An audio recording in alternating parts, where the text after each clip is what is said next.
Hello, everybody, and welcome to the Fortress Comic News, episode 360. I'm one of your hosts, Chris, alongside my co-host here, Mike. What's going on, Mike? Nothing much, man. Just messing with time, I guess. Pulling a fucking Barry Allen today and turning the clocks backwards or something like that. Daylight savings. Caused you to take your nap a little early today? Yeah, dude, I never take naps, and I was just like, I laying on the couch, passed out. It's been a weird morning. I was like, didn't know what time it was at first. That's my favorite thing now is when I pass out watching a movie on the recliner, and then I wake up and I'm just like, I've become my father. Yep, that's pretty much it. But no, we have a guest today. Caleb Palmquist will be on the show. We're going to talk about Dragon Grit. Looks like a really cool book. Cowboys, dragons. Yeah, I'm pretty excited for it. Yeah, it looks pretty sick. Yeah, so looking forward to that. And yeah. So I don't know if you saw we've talked about it when it originally came out, that Fallout. There's a lot of Fallout stuff going on. So like the Fallout video game, the Magic card shit dropped this weekend, and then they had a new trailer come out. And man, the show looks really good, so I'm excited for it. But it's like there's a lot of Fallout stuff happening this year. It almost makes you wonder if another game is going to be announced. They need to make another game. Yeah, it's been a long time, man. Yeah. And if they go according to order, because the next game's already announced, which is Elder Scrolls 6. Right. Or to people out there, Skyrim 2. Yeah, exactly. And then Fallout. And I think Elder Scrolls 6 is going to be, what's his face's last game? I forget the guy who runs Bethesda. Oh, okay. But yeah, they need to do something because Fallout has a hardcore fan base, and they need something.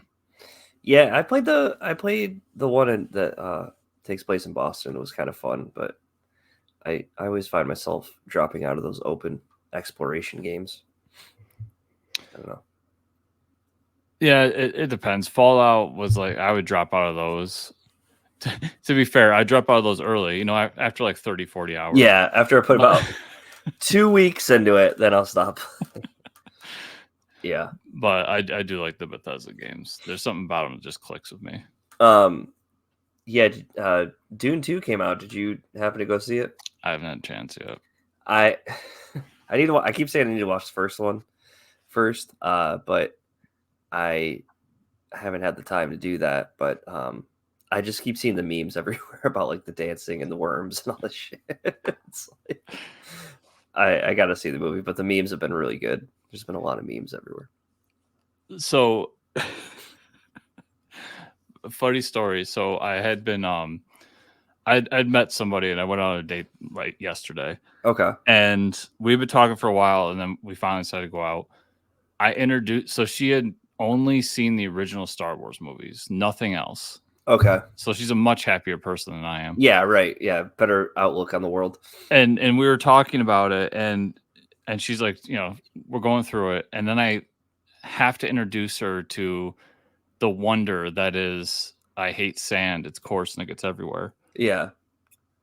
And honestly, I've been making fun of that scene for so long, and I haven't watched that movie in so long. I forgot how bad that scene really is. Oh, it's painful, dude. And I pulled it up on YouTube, and we both just broke out laughing. And then she looks at me and goes, "Why do you love this so much?" I go, "I don't know. This should have been the moment I stopped, but I didn't." This is where I should have turned back, but for some stupid reason I kept going. It was a very introspective moment for me. Yeah.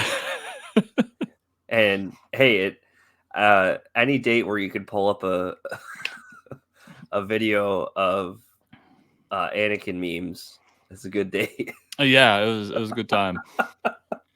That's awesome. Oh, man, yeah. The last time I watched that was years ago when I was like, I'm gonna watch the 1, 2, and 3 all in a row, and I got about to the part where he's on the couch talking to Padme about how his heart hurts. It hurts for you each day I go, and I'm like, what? As a kid, I was like, man, this is funny stuff, you know, Star Wars, pew pew. But as I'm watching it now, I'm like, the fuck? I don't want to sit through this. This is awful. It's so that's why I keep saying, like, I think history has been good on episode 1 and has Mhm. been really good on episode 3. Like, those 2 movies are solid. I think the Yeah. third one's actually a good movie. Episode 2 is just unwatchable. And I don't know what went wrong or how it went so What went horribly wrong? Yeah. wrong. Yeah. And also the fact that the greatest thing in Star Wars, the Clone Wars cartoon, up until like recently, came Came out from of the that movie is yeah, right. another like, That what doesn't the make any fuck is going sense. on? Yeah. Yeah. Yeah, the high and low of the franchise. It's crazy, man. But That's funny. yeah, to everybody out there, like, just pull it up on YouTube. It's like 20 seconds. Yeah. It's worse than you remember. It's a It painful really 20 is.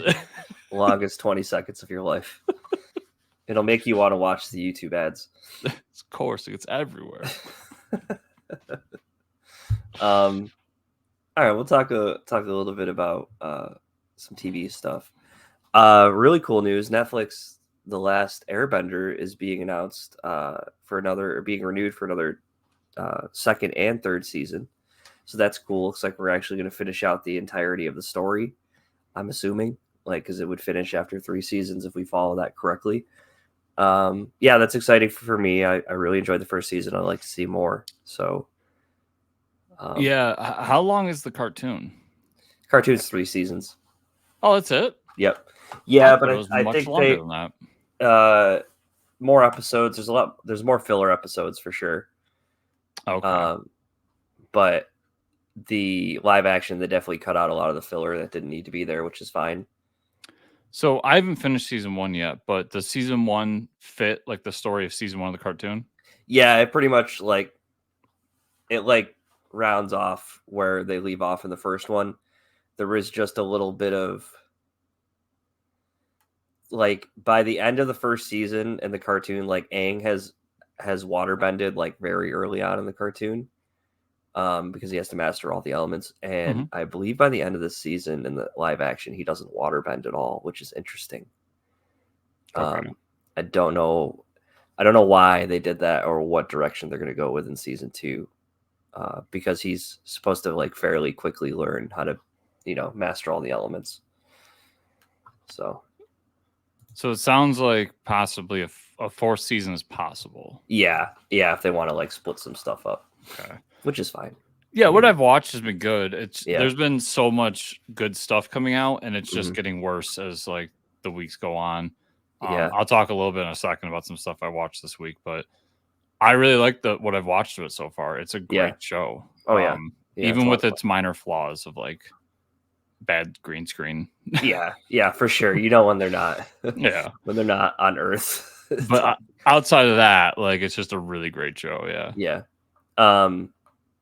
And I will say things you can avoid watching. I watched Argyle this weekend. I kind of wanted to see that, so I'm interested to hear. I don't know how I feel about it. It's one of those movies, so it has like a 20-something% on Rotten Tomatoes and a 77% fan reaction on Rotten Tomatoes. I watched it, and I would say, I mean, the cast is great. You got like Samuel Jackson's in it, John Cena, obviously Henry Cavill, Bryce Dallas Howard. I can't remember the main spy guy, but like the premise is interesting. Weird to find out that in the books, the cat is the detective that solves the crimes, because the cat in the movie does nothing of the sort. It's just a cat that she carries around the whole movie. There's a lot of like double crosses and double switches, almost to the fact that it's like very comical in a spy movie. And like, so like the first half, you think they're taking themselves like kind of seriously with a little bit of comedy. And then by like the second half of the movie is like a fever dream, and I don't know what the hell is going on. There's like some crazy scenes in there where they're just like, the dialogue is like so cheesy, and it's like the comedy is like turned up a bunch. I think I had fun watching it. Maybe you just watch it and let me know what you think, but it was I just don't know how to describe it. I wouldn't say it was awful, but I wouldn't say it was a put together movie. I don't really know, honestly. Interesting. You Yeah. saw it in theaters? No, I saw it because it's out streaming now. I think Oh, you can it rent is? it. Oh, that Yeah, must be you can bomb. rent it. Yeah. Hmm. Um, as you're saying that, it just is destroying every preconceived notion I have of it, because Yeah. this is what the trailers made me think. Uh-huh. So if we accept that James Bond is a male power fantasy, Yeah. this movie to me looked like taking that and putting the feminine twist on it. Because it almost seemed like the spy in this was like that Bond like figure where he was this like Hmm. suave dude that everybody Yeah. wanted to be with, but we were doing it from the perspective of the woman Uh-huh. not really chasing after him, but like, her fantasy towards that. And I was like, that's an interesting twist. I kind of think this sounds good. And now you're saying this, and I'm like, that's not all what I saw in a trailer. Yeah, it's like so what she's writing is actually happening in the world with spies. So like some spy network comes after her and there's a whole reason why. And Yeah, I saw that yeah. subplot, and that's where I got kind of like she was writing, because the main character is an author writing the story of the spy, Yeah, right? but yeah. And so Maybe I just thought maybe it was her writing it like that kind of story from her perspective and it coming to life. And I was like, yeah. oh, that There's I a wouldn't bunch of mind that like twist. twists and there's like 5 or 6 twists in the movie where they like reveal something, then they reveal it again, and they reveal it. It's like, okay. And it's hard to really say anything because like part of that's the movie, so yeah. Okay, so it's not at all what I thought it was going to be. I'll probably still watch it I because it's still a haven't spy watched movie. Aquaman 2 yet though. So. Same here. uh Don't worry. yeah. I did watch Delicious in Dungeon episode 10. Oh, nice. Um I kind of glazed over for the politics talk, but I know they not politics talk, but I know the humans were talking about the orcs and the elves and some rings of magic that they're trying to figure out a secret to. Yes. Um, I have that written down as backstory on dungeons. yeah, And that's yeah, basically what it was them being like, this is why the dungeons were created. And it has to right. do with this. Definitely not Lord of the Rings Yeah, backstory. inspired backstory about these magical rings. Yeah, so that was interesting. The giant frogs, and them wearing the frog suits was kind of funny. That was funny, yeah. And then like the suits getting stuck to them. Them coming to the realization they have to fight the giant dragon in frog suits was phenomenal. Yeah, they're like, oh, so we have to keep the frog suits on to fight the dragon. And then they're kind of just preparing to fight the dragon for the next episode, right? So yeah, so let's see. I got suits made of frog skin for protection. They eat the giant frog leg meat in a skillet. yep. Well, that was interesting. We had the backstory. Then they deep fry the frog meat. Okay. Mm-hmm. And then, the cliffhanger is they get to the orc city that we learned about, I don't know how many episodes ago. It's like completely destroyed. Yeah, it's destroyed, annihilated. We find out that the dragon was there, and there's all these signs the dragon was there, including like a dragon head shaped hole in one of the bridges, which is really funny. Yep. And we end with them being like, okay, the dragon is here. There it is. We see it. And now we have to attack. And so I'm assuming next week's episode is fighting a dragon. Prep the party. So 100% we're getting dragon steaks next week. Hell yeah. Hopefully, if they kill it, we'll see. Unless it's not a total party wipe. Yeah. And then I did like the backstory of like, because how the dungeons are made in like these worlds is kind of interesting to me. Like, we take for granted that like we play Zelda and there's just a dungeon. Yeah. But like for someone to actually stand there and be like, this is why they exist I'm sure it's been done before. I don't read a ton of fantasy, so excuse me. But that really interests me because I'm like, oh, okay, this makes sense. Like in D&D, it makes sense because usually the dungeon is something. Like the dungeon is an old dwarf village that has been ransacked or whatever. But they create their own lore between like how the fight and the orcs went underground and created all this and blah blah blah. Yeah. No, I think it's Awesome cool. show. Yeah, I really like it.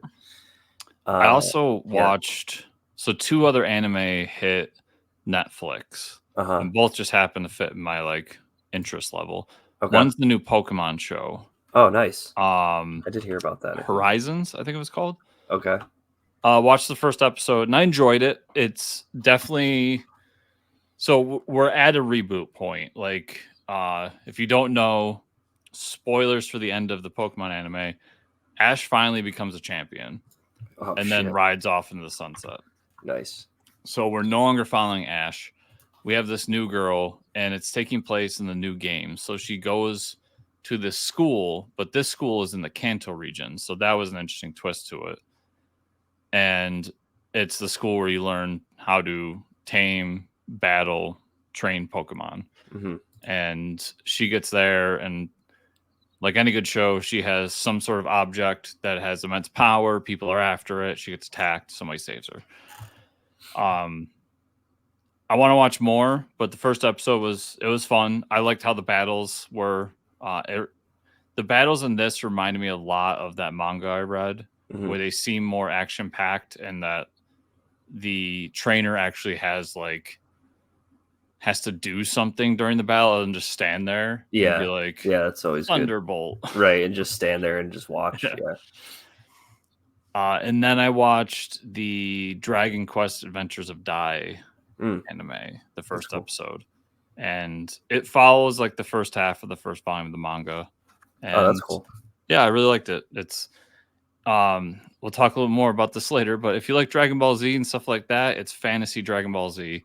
Considering Dragon Quest, all the characters are created by Akira Toriyama, and although he didn't draw this manga, it's very much like his style, his designs, from the game. So there's a lot of that in there. Yeah. Speaking of that, I got to finally watch the Dragon Ball Z movie, Superhero or whatever it was called. Oh yeah, so you got to see Special Orange Piccolo. Yeah, I actually really liked it. I thought it was a lot of fun. I had a lot of fun with the movie, like the Red Ribbon Army coming back and stuff. I will say the animation was really interesting. I didn't think I was going to like it at first, but I ended up really liking it. Yeah, and if you like that, this Dragon Quest show is a lot like that. Like not quite as CG heavy. Yeah. In terms of the actual like characters. But they do use a lot of CG to get you through hand-drawn scenes. Okay. Interesting. Yeah. And the only issue with this one is this isn't something Netflix original like Delicious in Dungeon and Pokemon. This is, I forget who did it, but they just dropped the whole thing. It's 50 episodes. So if you like it, it's a lot. But at the same time, it's also a lot. Yeah, right. So, yeah. Comic news. DC announced new Black Label comic. Hell yeah. It's not Batman for once.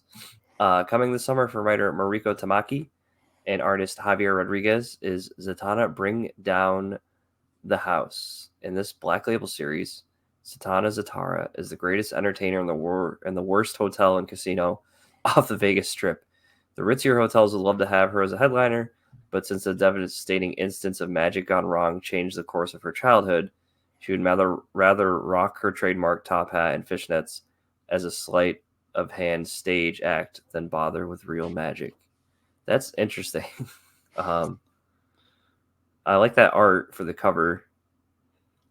That cover's phenomenal. Yeah, that's a really cool cover. Javier Rodriguez, amazing art. Even with the logo across her back and stuff, that's just awesome. Yeah, I'll probably check this out. I don't know. It sounds like an interesting Zatanna story to me. Yeah, this is, I'll say to aspiring artists out there, like cover art 101 right here. Like it's simple, but it pops. Yep. It's so good. All that said, I'm not a big Zatanna person. Much like Bizarro, when she speaks, I get annoyed. Oh, because her spells backwards. Yeah. Well, if this book's any indication, she's not doing magic, that type of magic anymore. Yeah, we'll see. But I'll say, as much as I'm enjoying the Black Label stuff, and I they could keep doing Batman stuff as far as I'm concerned. Yeah. It is kind of nice that it's not a Batman book. I Yeah. mean, Right. it is nice once in a while to be like DC Black Label and it's not a Batman. Yeah. No, I like most of the Black Label stuff just because it's like they're taking a chance on something. Yeah, so hopefully this is good. Yeah. Mariko Tamaki, she doing the Detective Comics run right now? I think so. I haven't been reading it. I see But her for name sure, flying around, but I don't think I for read sure doing anything. some stuff with the DC for a while now. Yeah, so Um, and it's gonna be a pretty book because Javier Rodriguez, yeah, that good art. artist.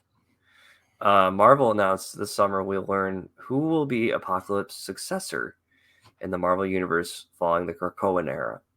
The answer will come via 4 issues, of course, called X-Men Era of Apocalypse. We were written by Steve Fox with art by Nitho Diaz. So the synopsis, throughout the Krakoan age, Apocalypse underwent a radical transformation from supervillain to revered mutant leader. More invigorated than ever, Apocalypse now returns to Araco to steer his former homeland towards new destiny. But his work on Earth still needs to be done, especially in the wake of Krakoa's brutal fall. Who's going to be his successor? A mix of icons, fan favorites, and villains. The 12 mutants in the running are Armageddon Girl, Cable, Cypher, Emma Frost, Exodus Forge, Gorgon, Mirage, Mr. Sinister, Penance, Richter, and Wolverine, or a Kinney version. I don't know any of those except Cable, I guess, and maybe Emma Frost. You know the Wolverine, it's X-23. Oh, X-23. Okay, yeah. Sure. Yeah, is this anything to get excited about? Like, I'm just so not an X-Men guy. And yeah. I liked Apocalypse in the Krakoan era Mm-hmm. when I was reading the Hickman stuff because he was almost like he's almost like the town elder. Like he'd been around for so long and they almost used him as like the guy who was like teaching everybody the history of Krakoa. Like he knew the language and he changed his name to the symbol that was a Krakoan language and all. Okay. It was weird, but I don't know, it worked. Yeah. And it was kind of funny too, because I'm, as a reader, you're like, Krakoa just like came out of nowhere, dude. Like, I don't know what you're talking about. Right. And I liked his connection to Araco when they did that. That was different. Honestly, this all is just filler until Apocalypse comes back because he's going to come back with everybody from Araco. It's going to be a big event, and that's when I'll have an interest. But I don't see anyone here really taking that role. Maybe Penance, but yeah, I don't know. I guess we'll wait and see. Yeah, you got to buy all 4 issues, kids. Or I'll just read about it on the internet, Mike. Oh yeah, just read about it after. Image Comics announced a new series from writer Kieran Gillen and artist Casper Wingard called The Power Fantasy. That's some cool art. In the world of comic books, the term superpowered individual can mean a lot of things, from the ability to fly to invisibility. But in the world of power fantasy, it has more specific meaning. Anyone who has as much destructive power as the United States nuclear arsenal. In this world, 6 people are considered superpowered, and the world depends on them never coming into a conflict. Interesting. So we have a collection of people here that are really powerful, and we don't want them to be upset with each other. Yeah, it's definitely an interesting twist on superpowers or superheroes. Yeah. I think it's cool. I might check that out. I like the art a lot. I like the art too. Kieran Gillen's a hit or miss guy for me, so I might wait to see what people say. But yeah, you got my attention. I will say too, I didn't put it in here, but to the PR people, you probably shouldn't have put this comic will remind you of Watchmen and The Boys. Oh, I didn't. Yeah, for sure. Because immediately I'm just like, well, you set the expectation of 2 of the greatest comics of all time. Yeah, you really. Yeah, that have been around for years, have multimedia. That's really good. Yeah. So, Yikes. but I don't know. It looks Looks interesting, if nothing else. Yeah, it does. I like the character designs too, especially Yeah.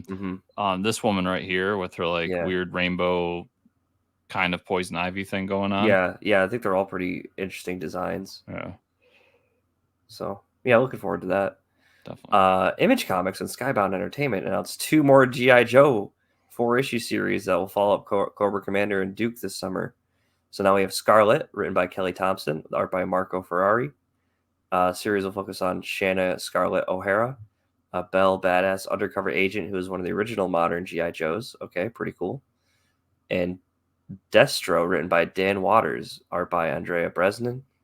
The series will follow the classic villain Destro, promises to change the balance of power in the Energon universe.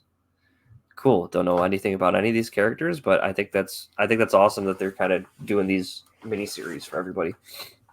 Yeah, it's interesting. I'm the same way. I don't know anything about either of these characters, but I've loved Duke so much, and I've enjoyed Cobra Commander so much. I'll probably check these out. Nice.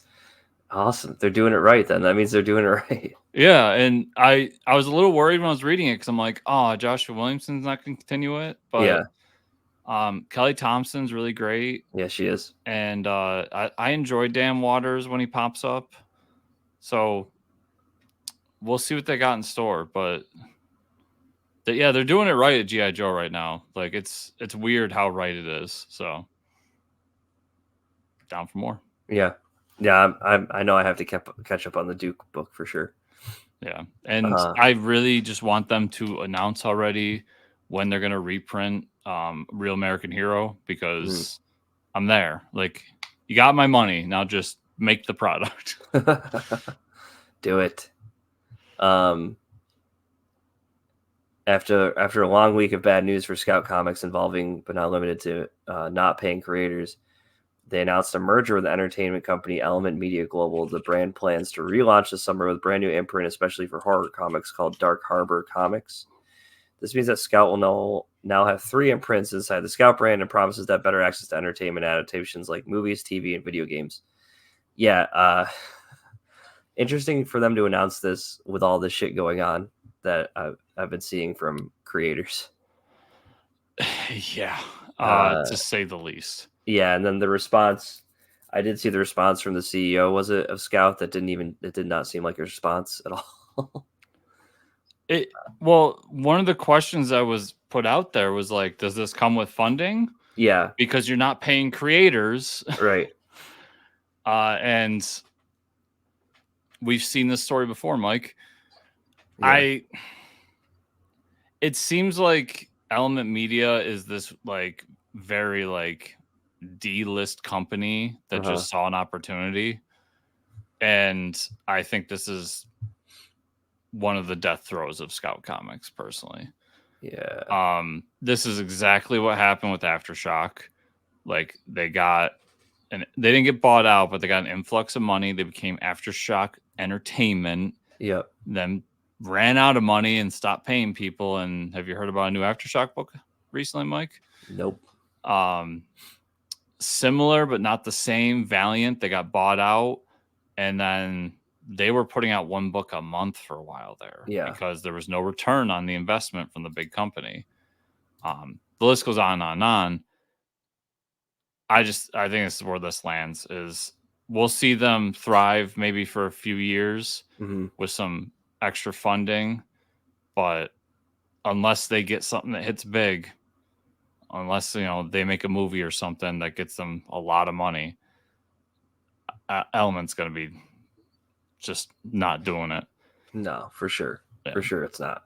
It's also really funny if anyone wants to Google some of the actual journalists out there writing their articles. People were like trying to figure out who Element Media was.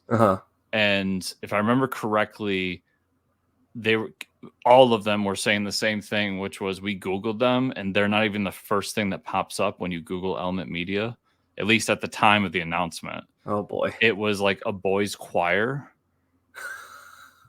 called Element Media. Oh my God. So that's a little concerning too. Yeah.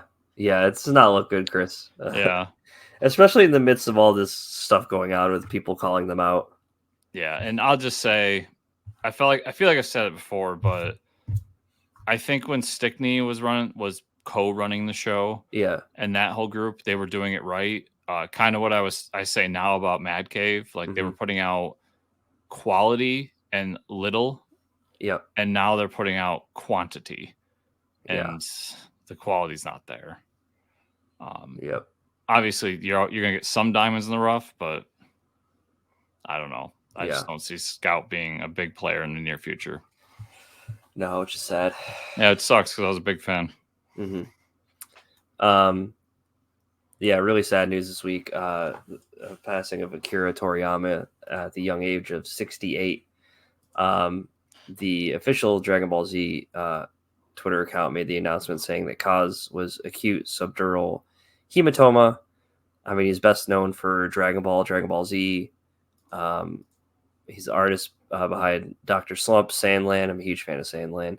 Character designer for Chrono Trigger, Dragon Quest.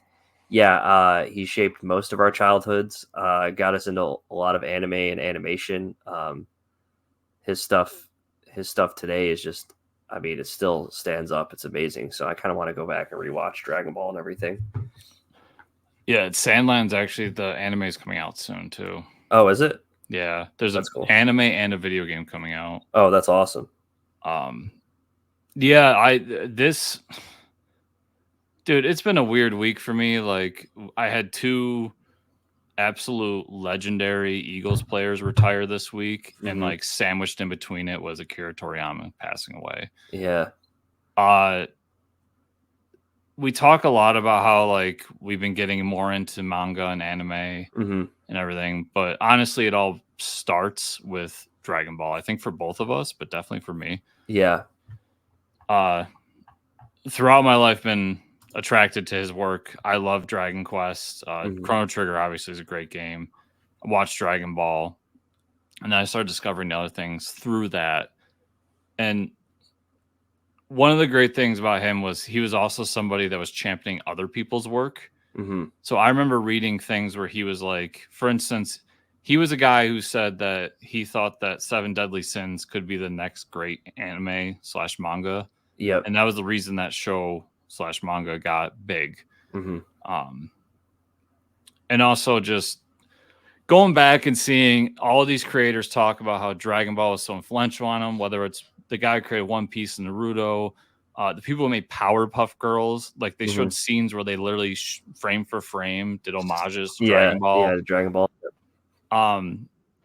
I find that among younger people, Dragon Ball is kind of a joke, and it doesn't get enough respect. And I hope that ends, because now all these kids who are watching things like One Piece and becoming big fans of this stuff are seeing these creators are like, no, we're not here without this guy and without that manga. Right.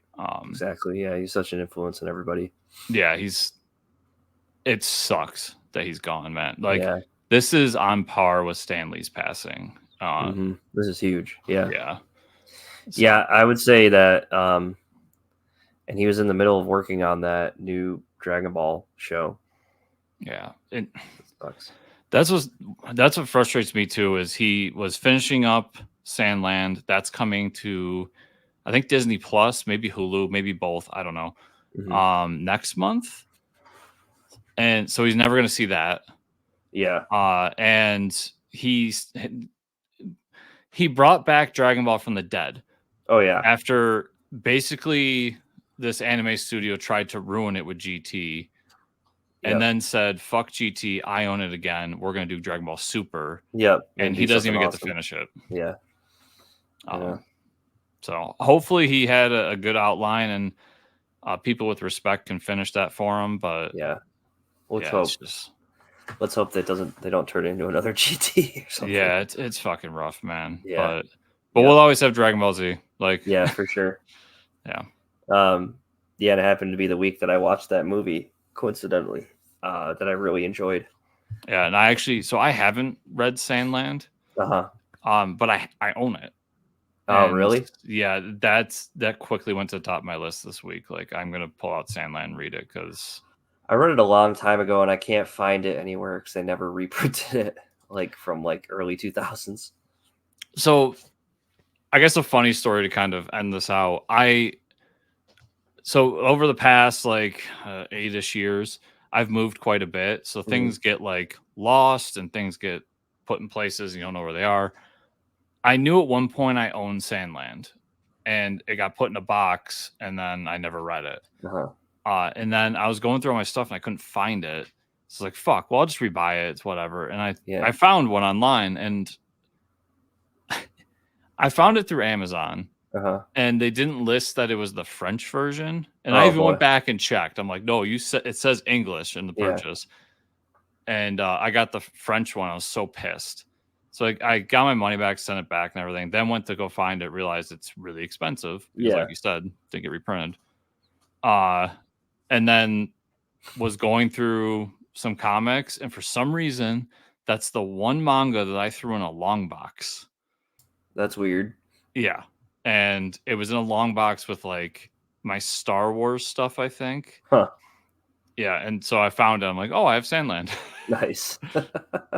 That's awesome. Well, now Yeah. you have it. So yeah, hopefully next week I'll be talking about Sandland. Nice. Nice. Yeah, it's a fun read. Yeah, Um, speaking of reading, I guess we'll talk about what we read this week. definitely. For me, it wasn't a whole lot, but I'm a little behind right now. I read a review copy of Morningstar #1 from Mad Cave Studios that we were sent. Andrew and Daniel project. It's like a sci-fi thriller horror book about like this firefighter, one of the forest firefighters. They're like it takes place like the 40s or the 50s, I think. The guy dies like fighting a fire or something, like paranormal happens, some weird like fifth dimensional shit. And then his family, like later on, his grandkids and daughter are going out on like a camping trip or something, and he sees his grandfather like floating there, like beckoning him to go with him. But it's like it looks like some weird, like he's floating, but almost like it's got some like mystical, like like something related to space. I don't know, just the way they drew it, like he's out of space and time or something like. And it didn't look like a good beckoning. It looked like an ominous beckoning. So it was an interesting story, though. I'll probably keep up with it. Cool. And then I got into Project Cryptid because Ahoy Comics is so nice to share those issues with us.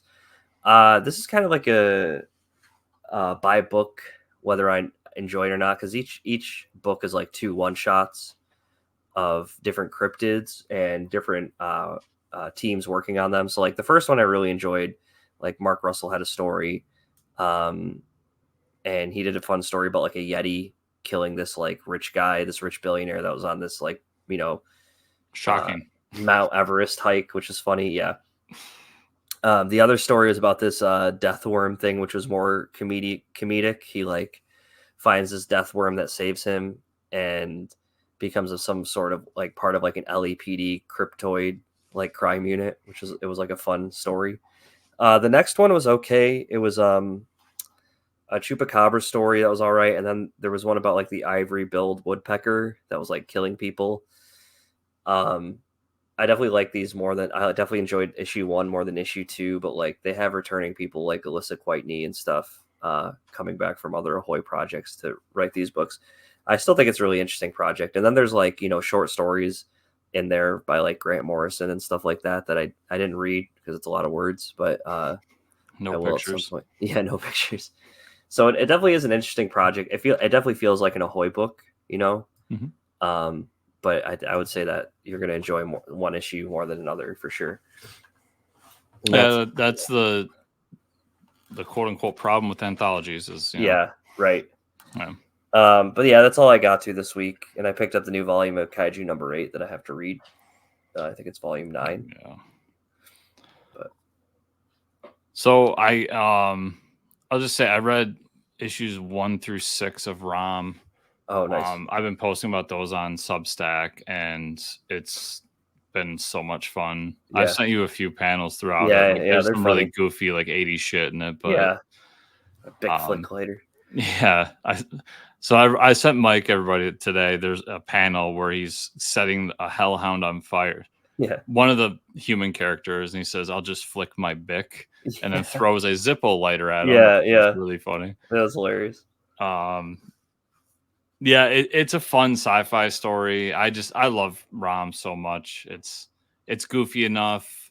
It's really weird because I didn't know that like the first and I'm just gonna say MCU, the first Marvel Universe character that Rom interacts with is Doctor Strange. Oh, that is cool. Yeah, if you don't count like the random Shield agent that shows up, Yeah, uh, yeah, it's a ton of fun. I'm excited to get further into it. nice. Let's see, Mike. So, real quick, just as a reminder, Last Ronin 2 Revolution came out. I talked about it last week, but I reread it in print, and I just really love that book. And then also from last week, I read Punisher #4. Our buddy Dave Pose. Last issue, so I won't spoil too much, but I like the way he finished it up. Like, there's a big fight with Jigsaw. We find out that, like, it's not just that it's Jigsaw the person. He has a whole organization now, and it's very heavily hinted, influenced, whatever you want to say, that this is not the end of this character. Like, we're going to see more. So Cool. it's the end of the series. I hope Pose and Watcher are back for the next one, but we will see. And also last week was The Savage Sword of Conan #1. Nice. So this is an anthology Conan book. I think they're doing 5 issues. So this is a $7 comic, Mike. Wow. Magazine size, but let me tell you, it's a freaking trade. Like, Yeah. it's very long, and it's got 2 stories in it. The first one is a one and done story about Conan. He's hired to be a general of this guy's army. There's a lot of deception going on. He gets revenge. He fights a dinosaur. It's awesome. Nice. And then the quote unquote backup story, which is the one that will be continued into the next issue, is all about character Solomon Kane as he's trying to hunt down this creature that I think is a Yeti, but they don't really show him fully, so it's hard to say. And people are just driving by Mike's house. Yeah, I know. It's like motorcycles. What the hell's going on? So being kind of a noob to Conan, I'm not sure how Solomon Kane connects because there's a lot of like the character is very Christian, so like there's a lot of Christianity talk throughout it, and there's guns and everything. So I'm assuming it's in the same world since it's a Conan book, but they didn't make that connection in this issue. So I'll be interested to see if they do that for us newbies, considering Titan Comics just got the license. Yeah. Batman the First Night. Nice. I really like this book. It's exactly as it was sold. It's a detective story set in 1939. Yep. Mike, you're getting a lot of Nazi history in this, just so you know. Oh boy. Great. They literally, the only part of the book where I was just like, really, is Batman goes into meets a rabbi, and the rabbi takes him in and like helps him, and then the rabbi just info dumps what the Jewish people went through in Nazi Germany from like 37, 38 to 39. Wow. And it's just like, what does this have to do with anything? Yeah, right. But it sends Batman along his way after that. We get to see Bruce as like an eccentric billionaire and driving around in this like fancy car in the middle of the Depression, and everybody being pissed at him for it. Oh yeah, I can imagine. And we don't really see who the villain is, but there's a string of murders going on, and there's some sort of person in the background creating basically zombies. Okay. So people are going to the electric chair, and then they come back to life and kill people. Interesting. So I'm interested to see like the supernatural twist we're gonna have here, but it was awesome, and I will confirm, everybody, purple gloves. Oh yes, that's all I needed to hear. Shazam number 9, which it's a one and done, one shot issue. Shazam and the Creeper go fight a bad guy on a train. Nice. Not much else to say there. It was a lot of fun, and I just love the Creeper. Like, he's such a weird character. Yeah. And I like now it seems like Wade and crew are trying to bring in like very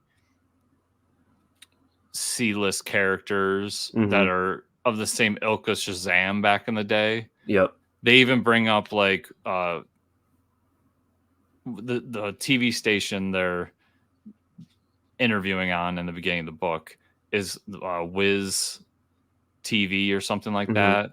And I believe Wiz is like one of the first appearances of Shazam. Yeah, it is. Yeah, Wiz Comics. Yep. So there was a lot of good like little Easter eggs throughout it. That's cool. And I like that it was just a one done story too. It wasn't building up to anything greater. Just fucking Creeper shows up. Let's go fight a bad guy. Yeah, nice. Spectacular Spider-Men number 1. All right. I always enjoy when Miles and Peter team up. So this was them teaming up. We got a Jackal who is also like all hulked out that they have to fight. And it's somehow connected to both the Spider people because it's not only Peter's old high school science teacher, but Miles's old friend from back in the day is somehow involved as well. So it was just a fun story if you like the Spider-Man. Batman number 145. We're back, baby. We're back out of the Joker story. It's Batman getting out of prison after he listened to Joker's long story about his year 1. And meanwhile, the Zernar Batman and the robot armor is up there trying to convince everybody that he's actually Batman. And like he's telling Robin and everybody like, no, like I'm Bruce. I just had to transfer. I'm the beginning of the singularity. I transfer my consciousness to this body because I couldn't do it anymore. Cat's going nuts over there. And nobody's buying it. And the whole time, like, Bruce is trying to break out of this prison and is being attacked. It was really good. I'm really happy. Although, be warned, the backup story is Joker-centric. Lovely. Ultimate X-Men number 1 is my last book. Or actually, second to last book. I was concerned about this because I'm not a big fan of Peach Momoko, but I really like this issue. It reminds me a lot of manga, to be honest. I mean, she is Japanese, but her style is like that. It's set in Japan. We've got this girl who is going to turn out to be Armor, everybody, who is just developing her mutant powers. She's graduating high school. An event happens. It sets off her powers, and she realizes she has this thing. And the whole time she's dealing with the loss of a friend that she feels like she could have helped. It's very heavily hinted that he committed suicide. And when she goes to the grave to like talk to him, this thing shows up, which I found out later was a character called the Shadow King, which is apparently like a very like deep cut for X-Men. Okay. So you and I, of course, don't know that. I have no idea. Yeah. And it's basically the Shadow that's trying to convince her like that she's at fault and she should like take her life. So it seems like the Shadow King dude just is all about like preteens killing themselves, which is no bueno, Mike. Needs to have a little bit of convincing involved. It was really good. I was shocked at how much I enjoyed it. It's not my favorite of the Ultimate books, but I honestly thought this is the one I would drop out of all of them, and I will definitely continue it. Cool. And then I read that book, The Last Mermaid, number 1. Honestly, it's interesting, but I'm not going to continue it. We see this mermaid. She's got a transformer mech. It can be a car or it could be a mech. She has to like change out her water supply because it's getting toxic. They don't really explain that. They just expect you to go with it. And then it ends with her like in this place where she thinks she's going to find water. and it like caves in on her, and all the water spills out, and now she's this mermaid in the middle of the desert with no water. It just didn't do enough in the first issue to hook me. Yeah, it doesn't sound like it. But I will say the art was gorgeous throughout it. But I kind of wish it was a little bit more of a story than just this, like, she's walking around then trips. Yeah, right. Yeah. Yep. But Mike, that was everything I read this week. So where can people find you on the internet? You can find me at Fortress Ricker on Twitter. Where can they find you and/or the show? You can find me at Fortress Chris on Twitter. And if you go in the show notes down below, I'll have the link to my like link tree thing with all of my links on it. So you can just click there and check everything out. But you can also find me at Substack at chriscomicscorner.substack.com. And you can find the show at fortresscomics_ on Twitter. Also, fortresscomicnews.com. If you want to support the show further, YouTube, like, subscribe, share, comment down below. Podcatchers, 5-star reviews, and then patreon.com/fortresscomics if you want to be extra special. Thank you all so much for watching and or listening this week. And we'll see y'all here next week.